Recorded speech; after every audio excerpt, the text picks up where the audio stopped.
meant, and I use the term ever so loosely. I probably need to give you kind of an update of the overall plan. Today, I'm editing this video. All the video that I'm editing today, which is, I think, October 2nd or 3rd, was shot back in June 26th, and it was all shot on one day. And I hit a bunch of different stuff. Hand controls, transmission, fork tubes, flywheel truing, and maybe a couple of other little things. But in any case, my frame went to the powder coat guy, I don't know, a couple weeks ago, whatever. And what I'm working on now is I'm trying to get all the peripheral stuff related to this build, ready to go. I need to get the engine ready to put in. I need to get the hand controls ready to get put in. I need to make sure the brakes are, ready to put in. The oil tank is ready to put in. All the peripherals need to be gotten ready. So I'm taking this time while the frame is out being powder coated to get all of the other stuff ready to go. So today we're hitting all that. Well, not all of it, but a lot of it. We're going to hit a lot of it today. And hopefully over the next couple, 3, 4, 5 weeks, however the frame is out being powder coated, I'll get most, if not all, of that shit done so that when the frame comes back, I could bolt the swing arm on, bolt the shocks on, bolt the front end on, get the hand control set up, get the engine in, and, turn the empty chassis into an actual motorcycle. So this video, like I say, the video you're going to watch was shot in June. It's October 2nd or 3rd today. So you could see the progress, June to October, and the bike still is not quite done yet. It's almost done, but not quite done. So we're working to that final video when the bike is done and everything is bolted together and I drive it off into the sunset. But not yet. In a few weeks, months, hopefully, it'll be ready to go. Well, it'll be ready to go in hopefully a week or two at the most, and but you won't see that for months because the videos go out once a week, and it's going to take a while to catch up to real time.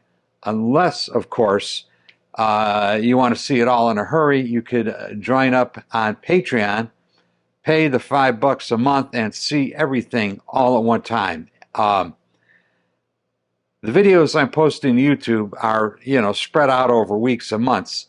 As soon as I get done editing this video, for example, it's going to be on Patreon, ready to be viewed, along with all the other subsequent videos that'll take the bike through to its final construction. So enough bullshit, and let's get to the video. Just give you a little status update. Work I've been doing off camera. Yeah, I know it's cheating, but sometimes I just want to get things done. Oil pump body. Got a carbide out, ground the parting line off of this thing. Looks much better than it did. You can't really see it. It's on the bottom of the motor, but I like it better. So, oil pump body. There was a crack between this oil hole passageway and the side of the pump body. It had been previously welded, and I could see porosity in the weld. It was kind of an ugly weld, and I started kind of cutting into it, and eventually the porosity led to the hole. I mean, it was open, so it would have been leaking through there. I have a couple of pits in my weld job over here and kind of a couple over here. When I got done with this, I pressurized it, plugged the holes, pressurized it, and tested it with soapy water, so my porosity does not go all the way through. But anyway, re-welded it, ground it all off, smoothed it, cleaned it up, so I'm very happy with this. But anyway, was working on this, and the object being is I'm getting ready to hopefully put the motor together, and I want all of these bits and pieces ready to go by the time I'm ready to put it together. Oh, and the other thing is the guy who welded this previously had dressed it off with a file.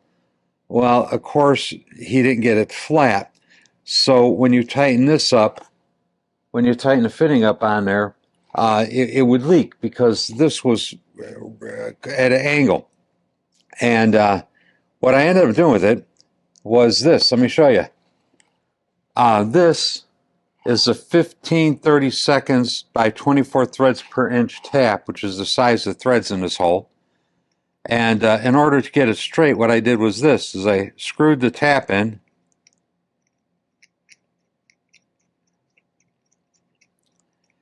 put it on the milling machine, and just suspended it from the drill chuck. And then I maneuvered a drill vise, a mill vise, to clamp down on this thing, holding on both sides. So when I did that, I was able to get the face square to the mill. And then it was just a matter of face milling it off. When I got done face milling it off, I used some Prussian blue on it to check the contact area between the fitting and the pump body. And you could see, well, when I tightened this up, you could see it left a little silver line, a witness line all the way around. So I know this is going to seat flat on here and get good seal on it. So anyway, that was getting the pump body ready for assembly. I did that repair I do, where I put the extra seal in the top oil pump plate to keep oil from going through the pressure gears and leaking up around this shaft and filling up your gear case with oil. So that's the oil pump. The cams on this thing, just beautiful. Pretty much perfect. Lifter bodies, they all look like this, just about perfect. I even polished the tappet blocks. I also polished the bracket for the rear brake, polished the bracket for the front brake. I think I showed you the fork tubes I was polishing and shaving the legs to get them cleaned up. Oh, and this bike is going to have a hydraulic clutch. So I needed a hydraulic master cylinder for the left hand grip. And I actually was going to take like a 70s era master cylinder, cut the reservoir off and reverse it and weld it so that I could use a right hand front brake master cylinder on the left side to run the clutch. And then I discovered that Harley put hydraulic clutches on some of the big twins, I think 2014 to 2021 or 2019, something like that. So this is a set of hand controls from a hydraulic clutch big twin, brake and the clutch. These things, I got them used off of eBay. They were nasty, of course, and they have been, I think, powder-coated black. And I'll tell you what, Harley does an excellent job of powder-coating their parts.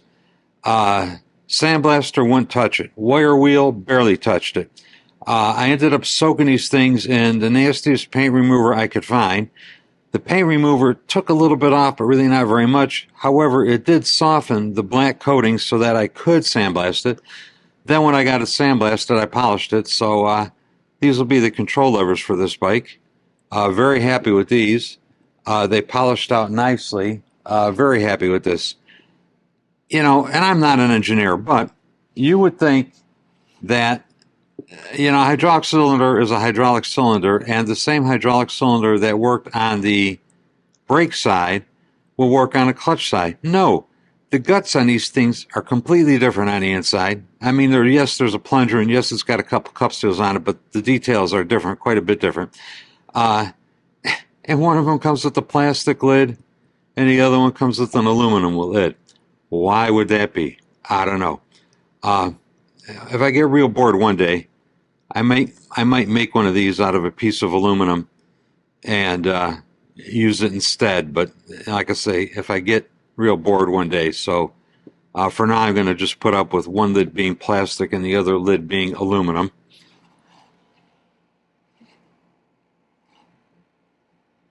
And for updates, I think that's all I have about that. Moving on. I got a box of V-twin goodies over here, and I know what you're thinking. Why is he still buying shit from V-twin? He knows the stuff is all junk. Well, I don't know. Like I say, it's sometimes the only place that has it, And a lot of times you'll get some from J&P, but guess where J&P gets it from? V-twin. But anyway, a swing arm bearing assembly kit, 74 to 80 XL. This should be what I need for the swing arm bearings.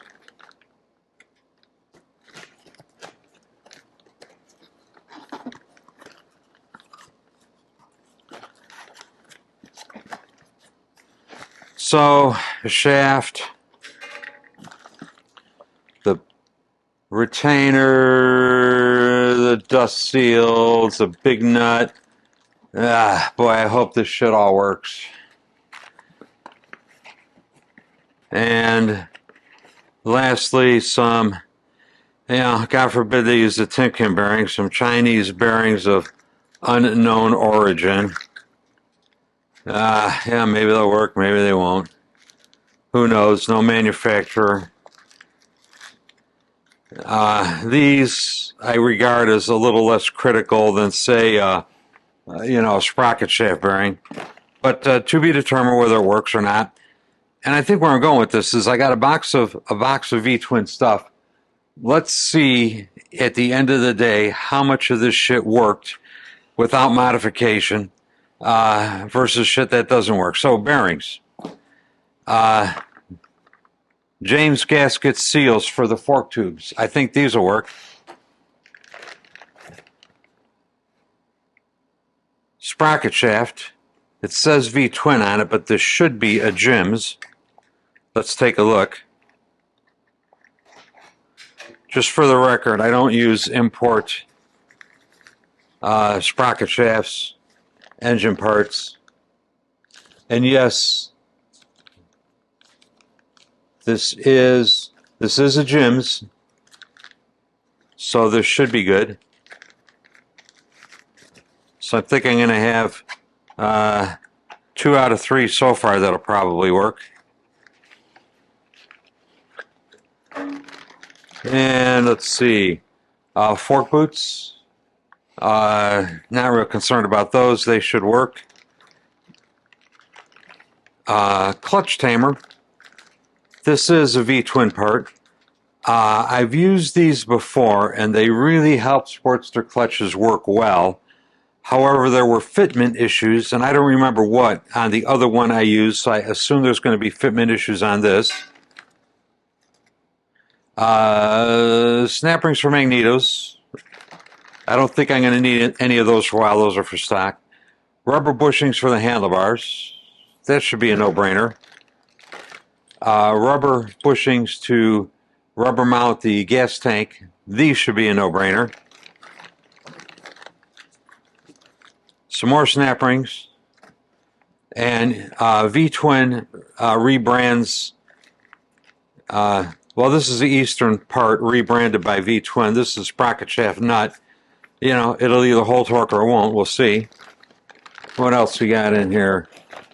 Oh, an Bendix carburetor rebuild kit. Says made in USA. So,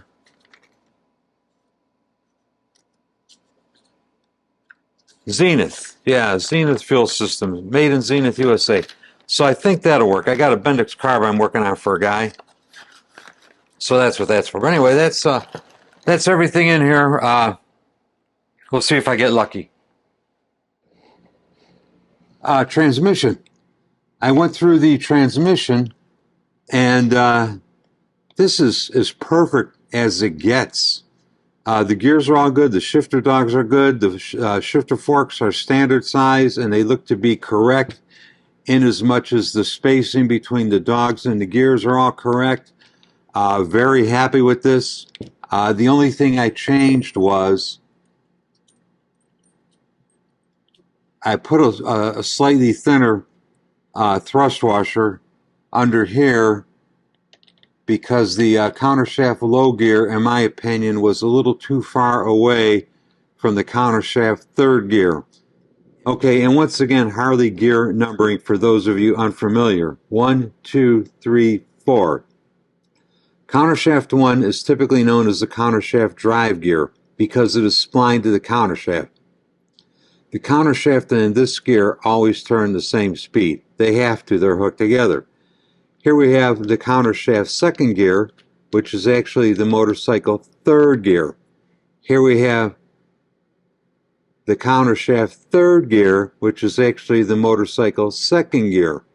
And here we have the countershaft fourth gear, which is actually the motorcycle first gear, and it is known as the countershaft low gear.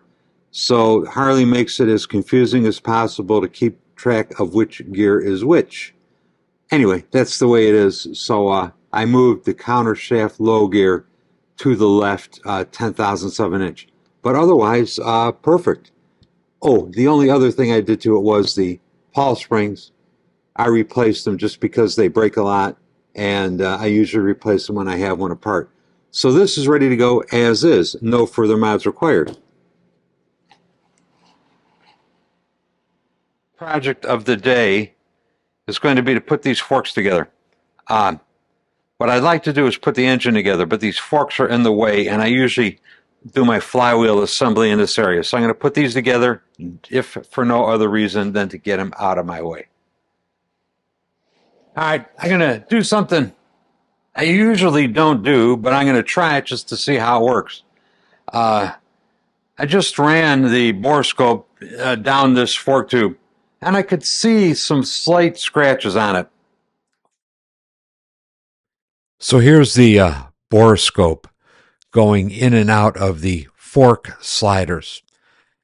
These videos were previously published on Patreon, and one of the Patreon viewers corrected me because I kept calling them fork tubes when I was polishing them out. So for his gratification, sliders. Here's the borescope going in and out of one of the sliders. And you could see it's kind of scratched up ever so slightly. Not too bad, probably usable, but nonetheless scratched up a little bit. So that's why I decided to run a hone up and down inside there. Functionally, I don't think they matter, but just out of curiosity, we're going to try this little experiment. I got a dingaball hone,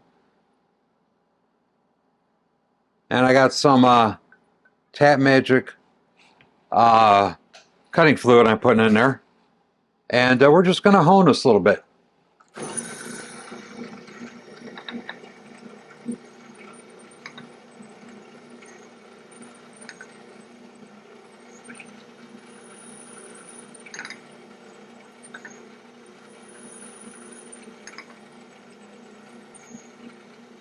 Just to clean it up a little bit.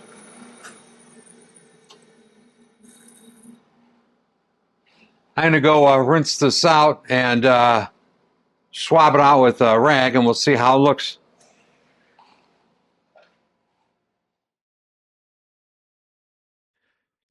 So here is the post-honing borescope view of in and out of the fork tube. You could still see some vertical scratches on there, but generally the overall appearance is much better.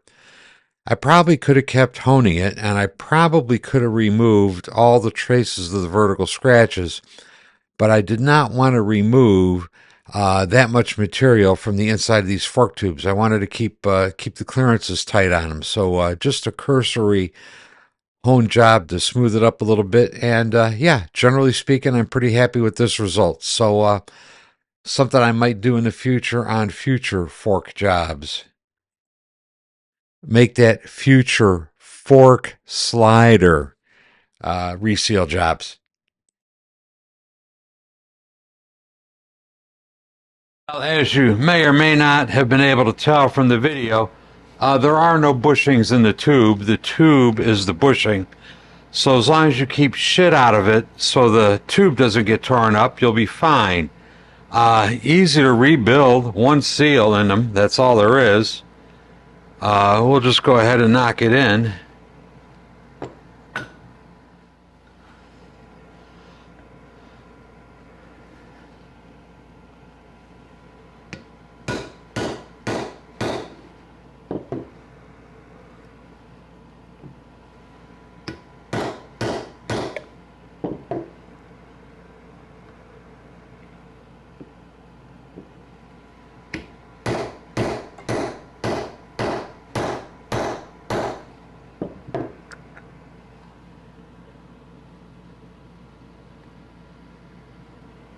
A little bit more.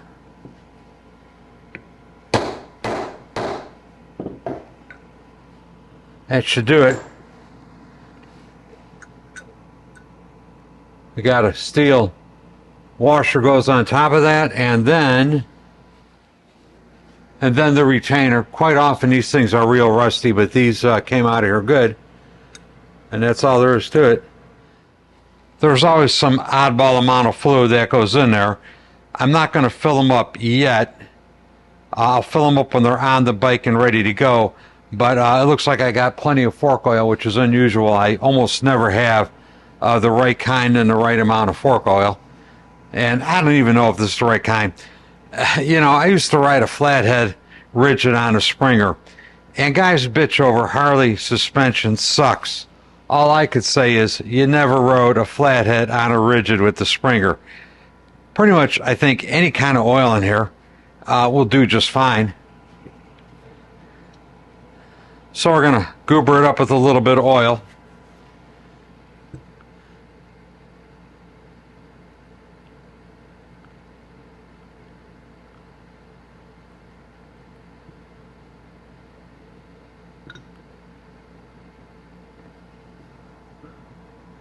And it's all running down the side in there. It looks good. Then we're going to put a tube in.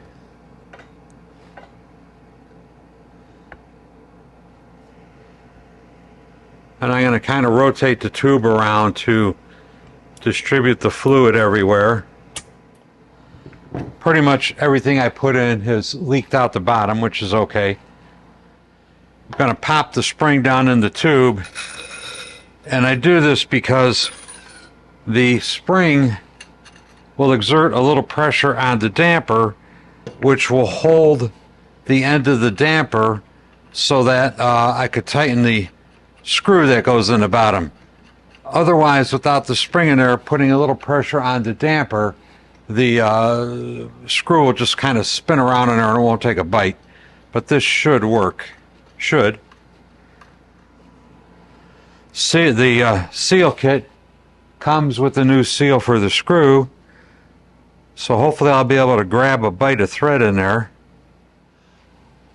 And take a look up the hole. Ah, the dampener's not all the way in here. Son of a bitch. I could see it's down the tube a ways. Ooh, there we go. Close. Let's see.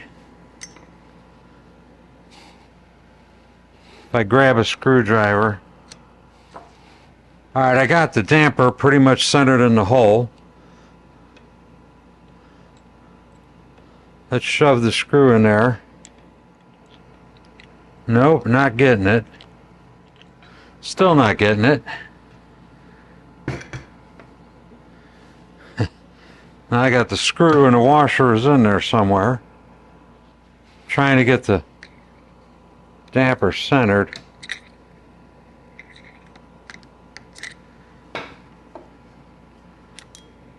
No.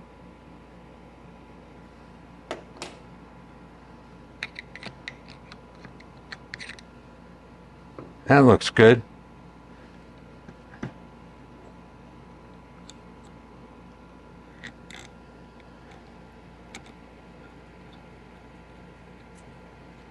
Ooh, that's got it.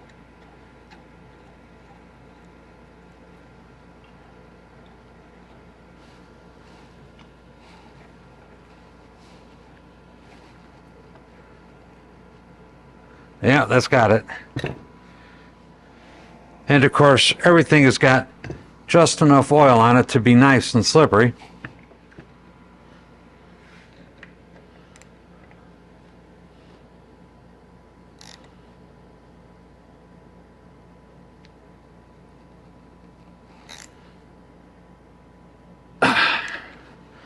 That ought to do it.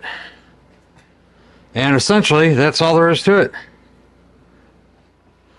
Going to put the drain hole screw in. It does come with a new screw. This particular gasket kit came with a new screw and a new washer. If you look at the V-Twin website, there are several kits, you see, goddamn, the washer's a little bigger than the hole that it goes in. Okay, this is a James gasket kit, not a V-twin. And the copper washer is a little bigger than the hole that it goes in.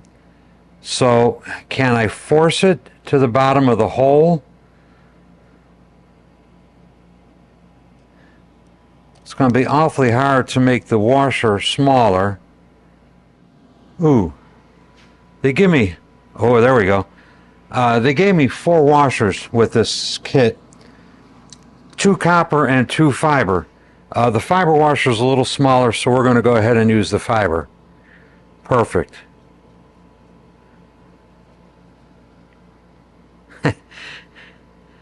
You know, except the fiber washer's too small in the middle for the screw to go through. What the f? Let me try the other copper washer and see if it drops in there. It does not.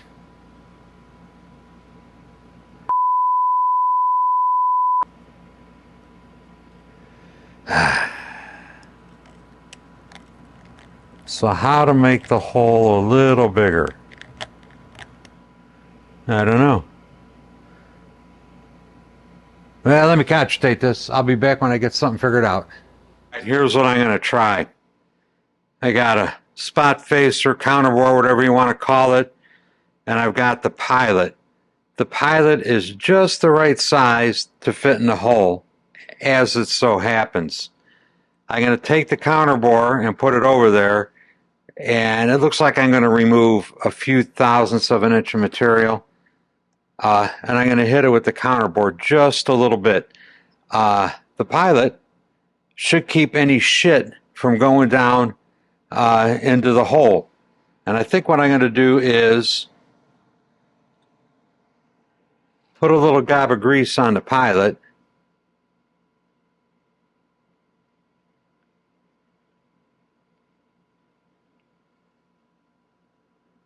To help catch anything that's small enough to get in there. You're not just going to fill that with grease is what I'm going to do. There we go.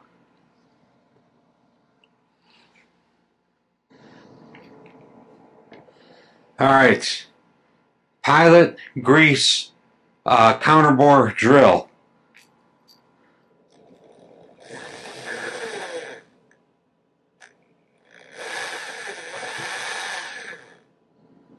Yeah, that got to the bottom of the hole. Let's wipe all the schmutz out.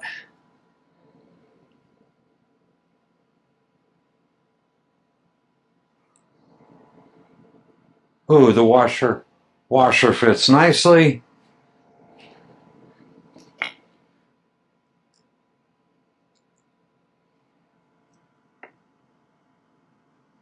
And I'm going to give it a little extra insurance with some Loctite 518.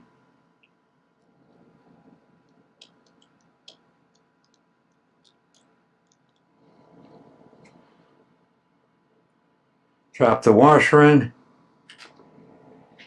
All right, I got some Loctite 518 under the head of the screw.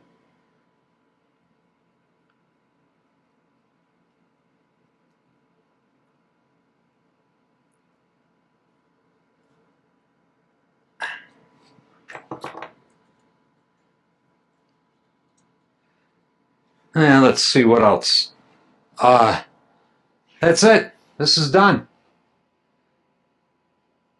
Theoretically, it is possible to change this seal without disassembling the slider from the tube. So you pop the snap ring out and the steel washer out, and then you hammer a wood screw or sheet metal screw or drywall screw into the seal, and you should be able to pry the seal up and out of there. Once you get the old seal out of the way, you put the new seal on, and then you hammer it into place with a piece of pipe or something. I have several chunks of this pipe that I've done different fork tubes with over the years, and I save them because you theoretically could just kind of slide hammer it into position, or you could, beat it in with a hammer and a drift or something on the edge over here. But yeah, you could slide hammer the new seal in, so you don't have to take it all the way apart to change the seal. But, I was going to pull it all apart anyway, because who knows what was in there. So next goes on the V-twin boot. And it pretty much fits.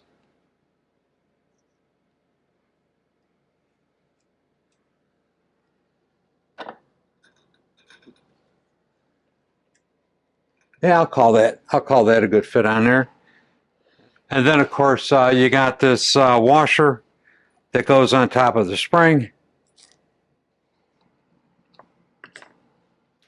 And then you got the cap, and it's got a new O-ring on it. So we're going to screw that on there. And the new fork tube is ready to go. Very happy with this. It worked out well.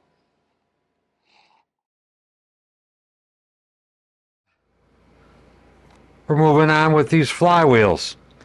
I did fit the connecting rod bearings, I don't know, last week.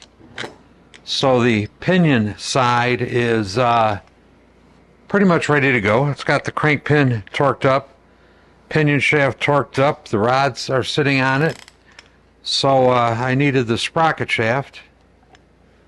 A new Jim's is in here right now. And if you've watched this channel and really pay attention, you may notice this is a different torque wrench than I usually use. The other torque wrench was a CDI branded, which is a Snap-on affiliate, I guess. And I've had it for quite a while. And it glitched.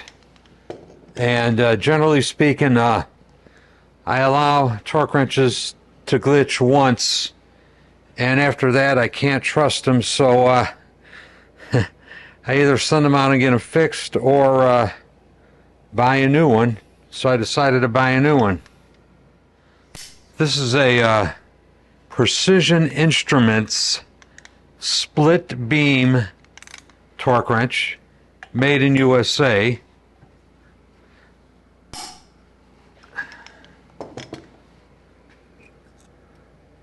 I'm pretty much right there with the torque. So I'll put a drop of Loctite on the screw. Yeah, I know I say Loctite's evil, but there's a few places I use it. This is one of them. And no, I don't use it on the big nut. I use it on the little screw. The big nut is tightened to 150 foot-pounds.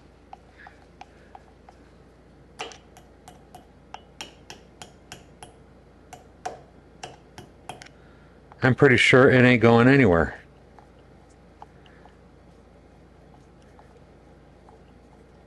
I'm pretty sure I really don't need the lock plate, but Harley thought I did, so I put them on. I need to make sure the shoulder is not bottomed out on the flywheel. And it is not. I could get a 1.5 thou feeler gauge underneath it. And if you've watched the channel, you've heard me rag on this before. The shoulder is what the Timken bearing seats against. If the shoulder on the sprocket shaft hits the flywheel, that means the taper is not fully seated, that the taper in the sprocket shaft is not fully seated in the taper in the flywheel. But this one should be fine.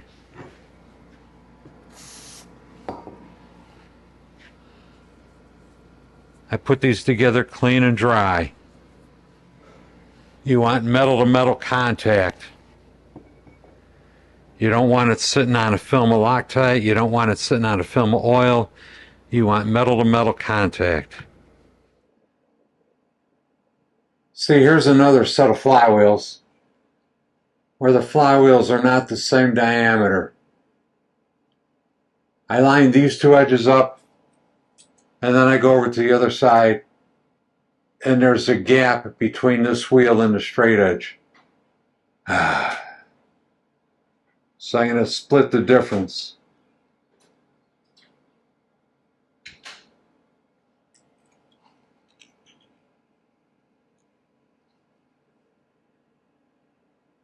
It's not quite touching here, and it's not quite touching on the other side.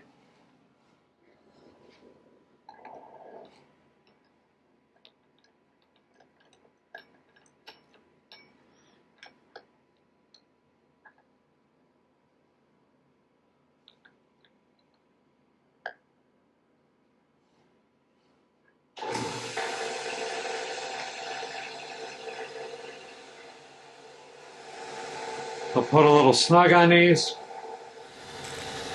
I'm going to go 135 on here. And we'll throw it on the throwing stand and see where we end up.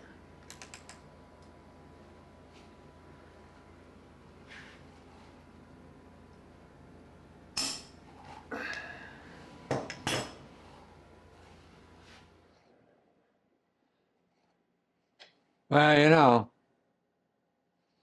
every once in a while I put a set on here and they're like almost perfect. Every once in a while. This ain't that. I'm on the sprocket shaft side, 0.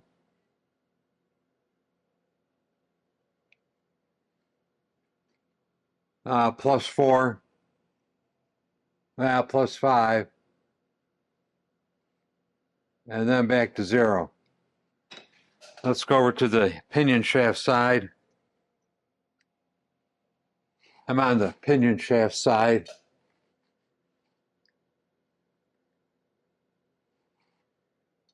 0, +6, and then back to 0. So these,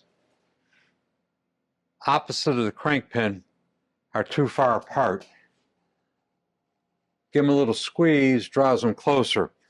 Just going to put a C-clamp on it, squeeze them together, and try it again. All right, this wheel is high, so we're going to smack it down.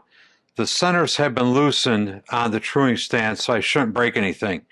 The low wheel is wedged, so it shouldn't drop anymore. And we'll give this one a pretty good smack.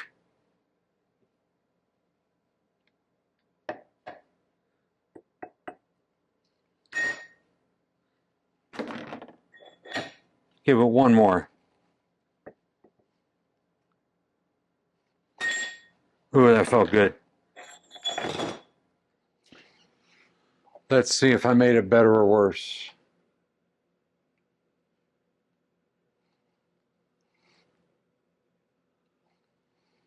I should have marked it. We're +3, 90 degrees out.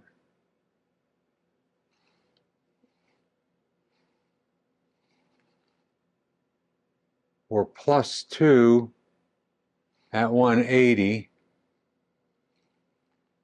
And we're 0 at 270. And then back to 0.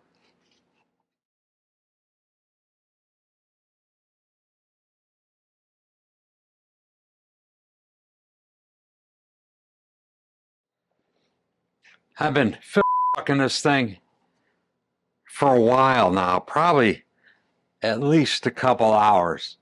I got the indicator on the pinion shaft right now.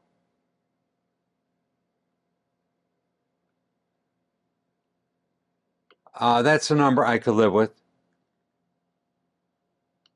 That's about a half, 3/4 of a thou.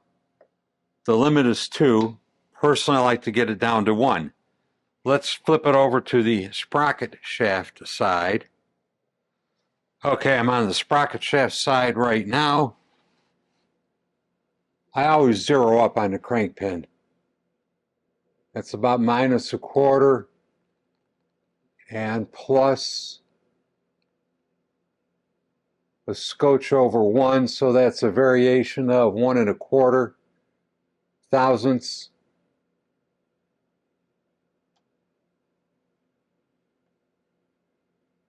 I'm going to live with that. That's as close as I could get that. You know, the book limit is 2. I like to get it down to 1 thou or less, but I've been, like I say, fucking this thing for a while. That's the best I could get this one, so that's what we're going to go with. And that, my friends, is all I have for you today. Well, maybe one last comment. These flywheels were kind of a pain in the ass to bring into true. I went out to my milling machine and I did that thing where I lap the tapers together, and that's what got it to where it is now. And fortunately, I torqued the nut up, checked them, they were within limits, and the holes lined up. If I had to crank the big nut down here anymore, I'm sure it would have shifted the alignment and I would have been jerking with it some more. But anyway, very happy with the way these turned out. They're good to go. Y'all take it easy, and we'll see you next time. Bye. Men, if you like this channel and this content, the single most important thing you could do to help grow this channel is to hit the subscribe button. I also have new design coffee cups and stickers available. You know, I like the old coffee cups, but I like these new ones even more. Links are included in the description down below. And for those of you who really want to go the extra mile, you could join me on Patreon. Link is also included in the description down below. And to all of you who have watched these videos, I'd like to say thank you. Thank you very much. I really, really do appreciate it. We'll see you next time. Bye.